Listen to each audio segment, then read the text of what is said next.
నా పేరు జోష్న. నేను గట్కేసర్ కొండపూర్లో ఉంటాను.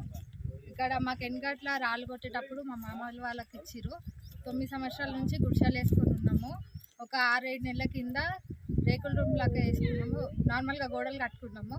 ఎవరు లేని టైం చూసి పనిలో పోయిన టైం చూసి వచ్చి ఇల్లులు గుల్లగొట్టేసిరు. ఆగండి సార్ మీకు దండం పెడతాను కూడా వినలేదు. జేసీబీ మీదకించి అట్లనే తీసేసిరు. పిల్లల్ని పెట్టుకొని ఉన్నారు సరే. అందరు ఇల్లులు అట్లనే గుల్లగొట్టేసిరు. అప్పులు చేసి కట్టుకున్నాం సార్ ఒక్కొక్కరు. అందరు గరీబోళ్ళే ఉన్నారు, ఎవరు ఉన్నోళ్ళు లేరు. మీరు కాలు మొక్కారా? బతిలాడినాం సార్ చాలా.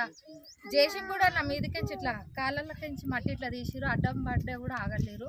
అన్ని గుల్లగొట్టేసిరు. ఎవరు లేని టైం చూసేసి మొత్తం గుల్లగొట్టిరు. పండ్ల పోయిన టైం ఎవరు గుల్లగొడతారని అడిగారు? ఎంఆర్ఓ వాళ్ళు అంట సార్. కంప్లైంట్ ఇచ్చిరంట వాళ్ళకి. వాళ్ళ కమిషనర్ అంట కంప్లైంట్ ఇచ్చిరంట.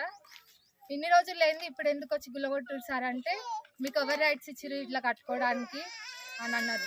మీకు ఏమైనా సర్టిఫికేట్లు ఏమైనా ఇచ్చినాయా? మాకు పాత సర్టిఫికేట్స్ ఉన్నాయి, అవి ఫేక్ అని చెప్పారు. ఇప్పుడు 58 జీవో కూడా చెప్పించి ఉన్నాయి, అవి చూపించండి.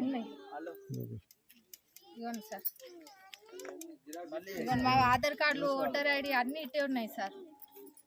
సార్ ఇప్పుడు మీరు ఏం చేద్దాం అనుకుంటున్నారు? మాకు ఏదైనా ఒక న్యాయం చేయాలి సార్, ఏదైనా ఒక న్యాయం చేయాలి. ఇట్లనే ఊకే కుల్లగొడతా అంటే మేము కూడా గరీబోళ్ళం, ఎట్లా అవుతుంది సార్? మాకు కూడా అప్పులు చేసి కట్టుకున్నాం. గుడిసెలు ఉంటే పాములు తేలు వస్తున్నాయని ఇవాళ రేపు ఎవరు ఉంటారు సార్? చిన్న చిన్న పిల్లలు ఉన్నారు మాకు అందరికి.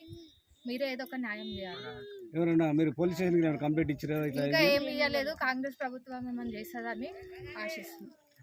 కాంగ్రెస్ ప్రభుత్వం ఉంది కదా, అదే రేవంత్ రెడ్డి సార్ కానీ ఎవరైనా ఏమైనా సాయం చేస్తారు అన్నట్టు ఉన్నాం సార్. ఎవరైనా లీడర్లు వచ్చారా? ఎవరు రాలేదు సార్. 1 గంటలకు అయింది, ఇప్పటి వరకు ఒక లీడర్ కూడా రాలేదు. అసలు ఇటు వచ్చి చూసింది కూడా లేదు. ఎలక్షన్ల మూమెంట్లో వచ్చి పోతారు, ఓటేయమంటారు, తర్వాత ఎవరు పట్టించుకోరు. మాకు ఇటు నల్లలు లేవు, ఏం లేవు. ఎట్లా ఉంటాం సార్? బాత్రూమ్లు లేవు. ఒక గోడ కట్టినా సరే వచ్చి తీసేస్తారు. స్నానాలు ఎట్లా చేస్తారు సార్ లేడీస్ అందరూ? బాత్రూమ్లు ఎట్లా పోతారు? ఎంత కష్టం అవుతుంది. అటు అంటే అప్పుడు చెట్లుండి అటు పోయిరు, ఇప్పుడు ఎట్లా పోతారు అటు? మొత్తం కొంచెమన్నా ఆలోచించాలా. కరెంట్ బిల్ కడుతున్నా? కరెంట్ బిల్ ప్రతి నెల కరెంట్ బిల్ కడుతున్నాం. కరెంట్ బిల్ కూడా వస్తుంది.